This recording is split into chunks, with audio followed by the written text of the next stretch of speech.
नमस्कार, जोहार झारखंड देख रहे हैं आप और मैं आपके साथ रंजना रावत। बुलेटिन की शुरुआत बड़ी खबर के साथ करेंगे और बड़ी खबर कोडरमा से, जहां रेल यात्रियों के सामान चुराने वाले गिरोह के सदस्य पकड़े गए हैं। सीसीटीवी फुटेज के आधार पर संदिग्ध की पहचान की गई, जिसके बाद उनकी गिरफ्तारी की गई है। तो ये बड़ी खबर आपको कोडरमा से बता रहे, तस्वीरें आपके सामने। जो यात्रियों के सामान चुराते थे उन गिरोह के सदस्यों को पकड़ लिया गया है। सीसीटीवी फुटेज के आधार पर कार्रवाई की गई है और जिसके बाद उनकी गिरफ्तारी की गई। ये गिरोह ट्रेन में यात्रा के दौरान पूरे प्लानिंग के साथ चोरी की घटना को अंजाम देते थे और प्रताप एक्सप्रेस से चोरी की घटना की शिकायत मिलने के बाद आरपीएफ ने सीसीटीवी की मदद से संदिग्ध की पहचान की और संदिग्ध की पहचान के बाद झुमरी तिलैया शहर के झंडा चौक स्थित छाबड़ा लॉज में छापेमारी की गई और जिसमें यात्रियों के सामान के साथ 4 आरोपियों को गिरफ्तार भी कर लिया गया। उनके पास से वर्धमान से कोडरमा तक का रेल टिकट भी बरामद किया गया है। देखिए ये 2 तस्वीरें आपके सामने, जहां रेल यात्रियों के सामान भी बरामद कर लिए गए। उसके बाद जो संदिग्ध की पहचान सीसीटीवी के जरिए की गई थी, उन लोगों की गिरफ्तारी भी कर ली गई है। दूसरी तस्वीर आपके सामने, प्लानिंग के साथ ये लोग चोरी करते थे और ट्रेन से यात्रियों के सामान को उड़ा ले जाते थे। उधर बोकारो के चास में जमीन विवाद को लेकर 2 पक्षों में जमकर मारपीट हुई और इस दौरान एक पक्ष की ओर से गोलीबारी भी की गई। वहीं दूसरे पक्ष ने खतियानी जमीन पर जबरन कब्जा करने का आरोप भी लगाया है। पूरे मामले में थाना प्रभारी पर भी पक्षपात का आरोप लग रहा है।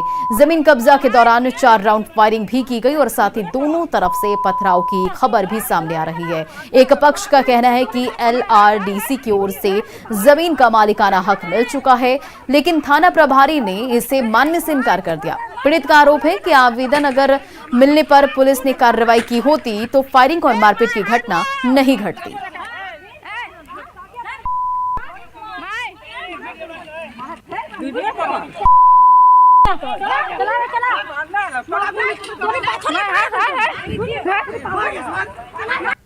चीरा चौक पे गए तो वहाँ पर बाउंड्री होने लगा था, तो हम लोग गए कि आप लोग काम मत कीजिए। तो बोला हम लोग काम करेंगे, तो हम लोग काम, तब तक हमको एक हाथ मार दिया।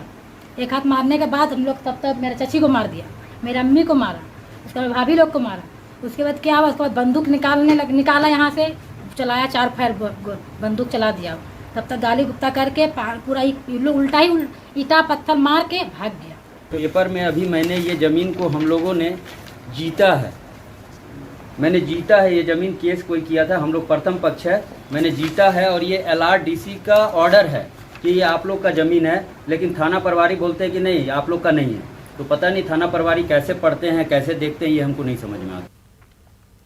और धनबाद की 2 नाबालिग बहनों के साथ जयपुर में रेप की घटना को अंजाम दिया गया और इसमें आरोपी ने एक बहन को शादी का झांसा देकर रेप किया, वहीं दूसरी बहन को नशीला पदार्थ देकर दुष्कर्म किया गया। पुलिस ने आरोपी युवक अरमान को गिरफ्तार कर लिया है, जो झरिया थाना क्षेत्र के शमशेर नगर का निवासी है और इस घटना के बाद झरिया के लोगों में आक्रोश दिख रहा है। वहीं परिजनों ने इंसाफ की मांग भी की है और लोगों का आरोप है कि जयपुर का मामला होने की वजह से झरिया पुलिस मामला दर्ज नहीं कर रही थी, लेकिन स्थानीय लोगों ने आक्रोश जो है उनके आक्रोश को देखते हुए ये पूरा मामला पुलिस के द्वारा दर्ज किया गया।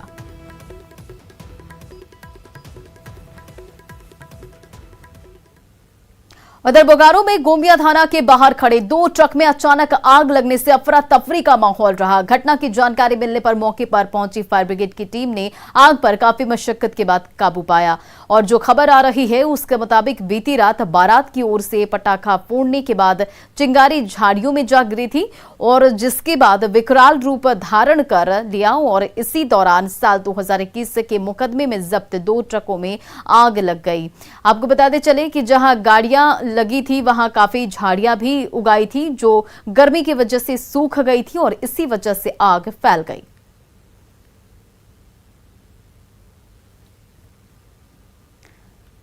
और ये 2 तस्वीरें आप इस वक्त अपनी टीवी स्क्रीन पर देख रहे हैं, जिस वक्त चिंगारी लगी और उसके बाद किस तरह से वहां 2 ट्रकों में आग लग गई और दूसरी तस्वीर आपकी टीवी स्क्रीन पर कि किस तरह से काफी मशक्कत के बाद आग पर काबू पाया गया। हालांकि ट्रक पूरी तरह से जलकर राख हो गया।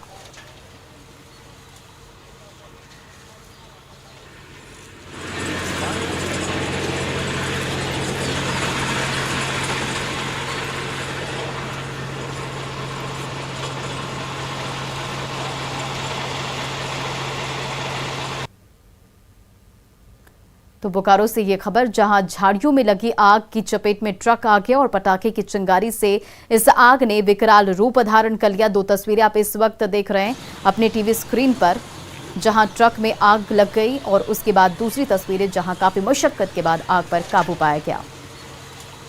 रूपा तिर्की मौत मामले की जांच कर रही सीबीआई उनके पिता देवानंद उरांव का ब्रेन मैपिंग और नार्को टेस्ट कराएगी। उसके जरिए जांच एजेंसी ने रूपा के पिता को 11 अप्रैल को ही नोटिस भेजा है।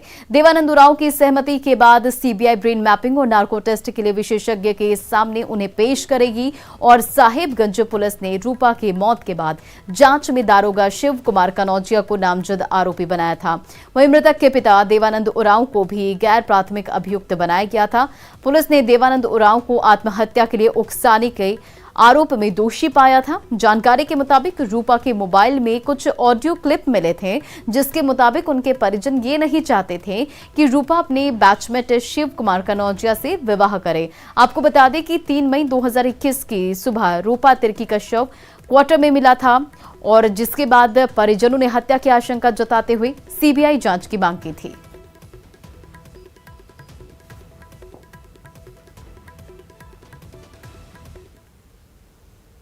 और अब बात करते हैं देवघर की, जहां अप्रैल में ही गर्मी अपने चरम पर है और इसका सीधा असर बाबा धाम में पहुंचे श्रद्धालुओं पर भी पड़ रहा है। यहां दर्शन के साथ ही जनेऊ और मुंडन सहित दूसरे कामों के लिए पहुंचे श्रद्धालु दोहरी परेशानी झेल रहे हैं। एक तरफ जहां आसमान से सूरज आग उगल रहा है, तो वहीं पत्थर से बना मंदिर परिसर का फर्श गर्मी में तप रहा है और ऐसे में इस फर्श पर चलना भी मुश्किल साबित हो रहा है। हालांकि देवघर मंदिर प्रबंधन की ओर से परिसर में मैट बिछाया गया है, जिस पर समय समय पर पानी का छिड़काव भी किया जाता है, लेकिन ये व्यवस्था पूरे मंदिर परिसर में नहीं है, जिससे लोगों को परेशानियों का सामना करना पड़ रहा है।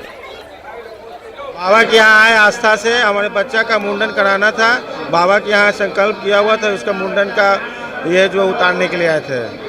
गर्मी से कितना परेशानी है? अब गर्मी है तो अब क्या किया जाए, गर्मी का सामना करते हुए तो अब बाबा धर्म के नाम पर तो हम लोग को तो आना ही है। और बाबा का नाम पर पूजा पाठ बाबा भोलेनाथ के यहाँ आए, सब पूरा हो जाएगा। ये गर्मी जो है अभी जो लगता है कि जेठ महीना का गर्मी हो गया है और मंदिर में इतना सब यात्रियों को दिक्कत होता है। इसमें जो है मंदिर प्रशासन को यहाँ पर व्यवस्था करनी चाहिए। हर साल जैसे तिरपाल की व्यवस्था होती थी छाड़ करके, वैसी व्यवस्था प्रशासन को अविलंब करना चाहिए। मंदिर का जो जिस भाग में छांव आता है उसी भाग में हम लोग जाके यात्री को बैठाते हैं, जजमान पुजाते हैं। धीरे धीरे गर्म हो जाता है और पूरे पत्थर गर्म हो जाता है। धूप पड़ने से पूरा पत्थर गर्म हो जाता है और गर्म होने के साथ साथ पूरा रात जब होता है तब पत्थर ठंडा होता है। तो झुलसाती गर्मी में पानी और बिजली का संकट लोगों को सता रहा है। और अब एक नजर डालते हैं झारखंड के 5 प्रमुख शहरों के तापमान पर। रांची की बात करें तो रांची में अधिकतम तापमान 39 डिग्री सेल्सियस, वहीं न्यूनतम तापमान 23 डिग्री सेल्सियस है। जमशेदपुर की बात करें तो जमशेदपुर में अधिकतम तापमान 42 डिग्री सेल्सियस है, वहीं न्यूनतम तापमान 25 डिग्री सेल्सियस है। हजारीबाग की बात कर ले तो हजारीबाग में अधिकतम तापमान 39 डिग्री सेल्सियस है, तो न्यूनतम तापमान 23 डिग्री सेल्सियस है। इधर धनबाद में मैक्सिमम 42 डिग्री सेल्सियस, तो वहीं मिनिमम 24 डिग्री सेल्सियस है। दुमका की बात करें तो अधिकतम तापमान 41 डिग्री सेल्सियस, वहीं न्यूनतम 24 डिग्री सेल्सियस है।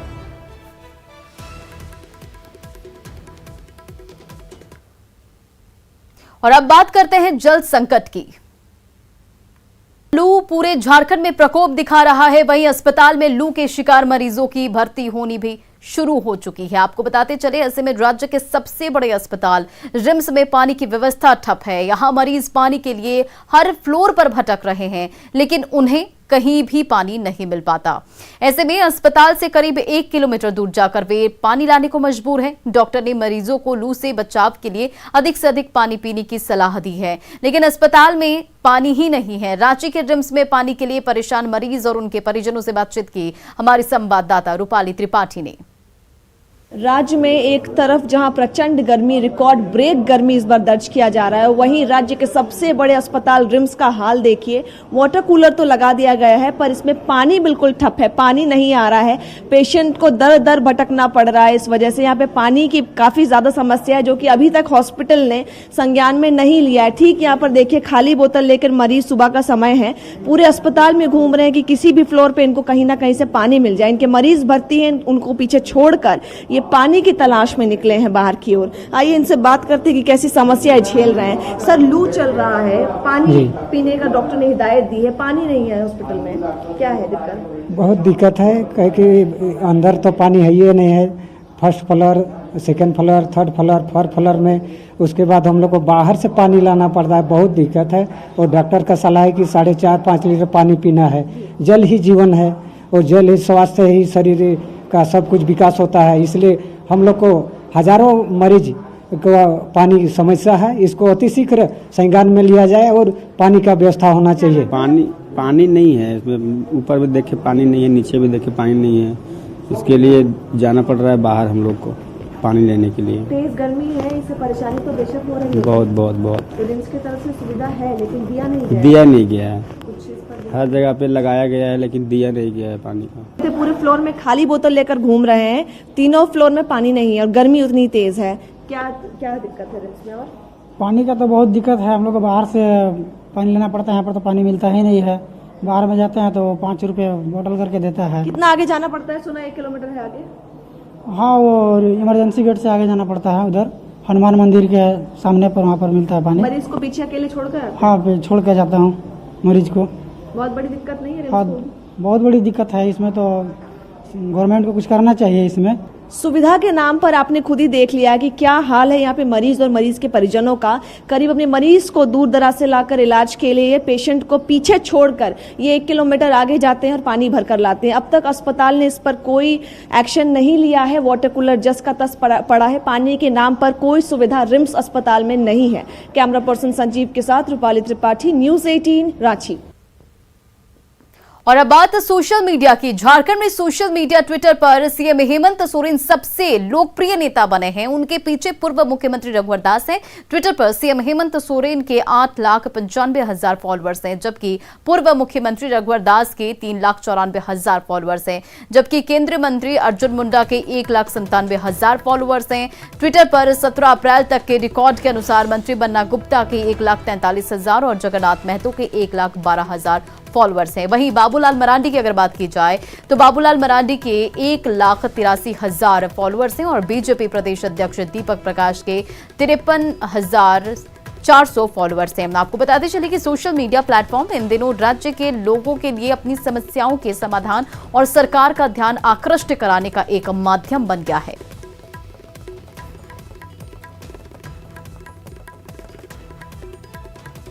और गढ़वा को केंद्र सरकार ने सौगात दी है। यहां खजूरी के विड़मगंज सिवान तक NH 75 को 4 लेन किया जाएगा। इसके लिए 1232 करोड़ की राशि केंद्रीय सड़क एवं परिवहन मंत्री नितिन गडकरी ने मंजूर दी है।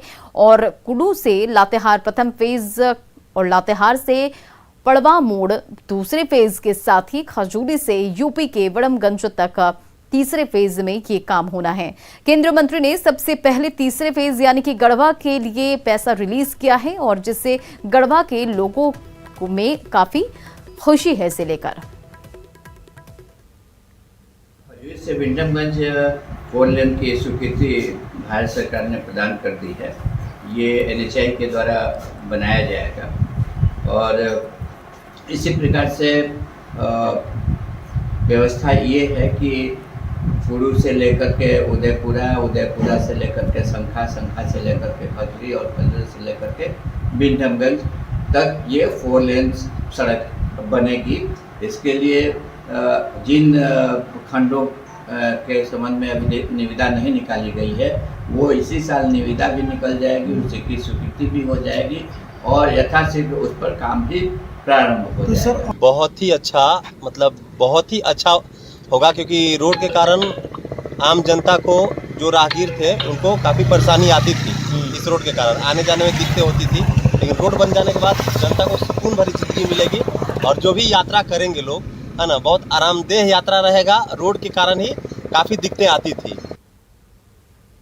और पूर्वी सिंहभूम के बहरागोड़ा में गरीब बेटियों की सामूहिक शादी की गई। आशीर्वाद कार्यक्रम के तहत सामूहिक विवाह में 19 जोड़ियों की शादी धूमधाम से कराई गई और इस दौरान उत्साह का माहौल भी दिखा। दरअसल बहरागोड़ा में बीजेपी के पूर्व प्रदेश अध्यक्ष डॉक्टर दिशेनानंद गोस्वामी की ओर से आयोजन होता है जिसमें वे खुद कन्यादान करते हैं। साथ ही बेटियों की शादी के साथ साजो सामान के साथ उनकी विदाई भी की जाती है।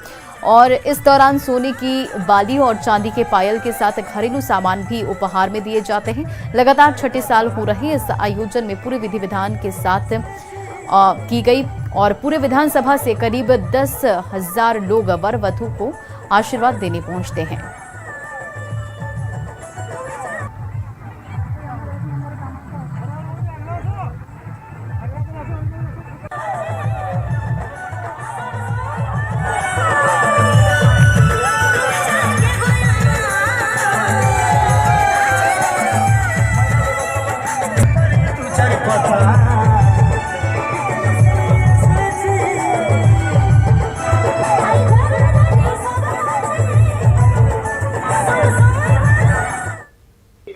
यहाँ पर इतना सुंदर आयोजन किया जाता है कि इतना पूरा बहराउड़ा ब्लॉक से पूरा 26 पंचायत से हमारे जो बेटी लोग हैं उनका शादी करवाने के लिए जो गोस्वामी जी आयोजन करते हैं वो हम लोग बहुत संतुष्ट है उनके ये कार्यक्रम में। और हमारे पूरा विधानसभा से पूरा गाँवों से पूरा लोग आते हैं इन सब बच्चियों को आशीर्वाद देने के लिए। बहुत अच्छा लगा, इधर आके बहुत अच्छा लगा, उधर से लेके आए हम लोग को बहुत अच्छा लगा। बहुत हाँ, बहुत शुक्रिया। और इस काम में, इस पुनीत कार्य में मुझे बहुत सुकून मिलता है और मैं अपने आप को कमिट करता हूं कि जब इतनी बड़ी पुण्य काम आदरणीय डॉक्टर दिनेशांत गोस्वामी और उनके पूरे सहयोगी मिल करके करते हैं तो इतनी बड़ी पुण्य कार्य में मैं थोड़ा सा गिलहरी की भूमिका निभा करके मैं कोशिश करता हूं कि मैं पुण्य की भागीदारी में भी हो। कि बेटी का जन्म लक्ष्मी का आगमन है, इसलिए बेटी एक वरदान है। और इसमें हम लोगों ने ये क्या है कि जत्र नारी से पूज्यते तत्र रमन्ते देवता। जिस परिवार में, जिस समाज में महिलाओं का सम्मान है वहीं देव और देवी का निवास होता है। इसलिए हम लोगों ने गरीब की बेटी हमारी बेटी, हम सबकी भतीजी है, भगिनी है, इसी को मान करके आज हजारों लोगों का प्रीति भोज है।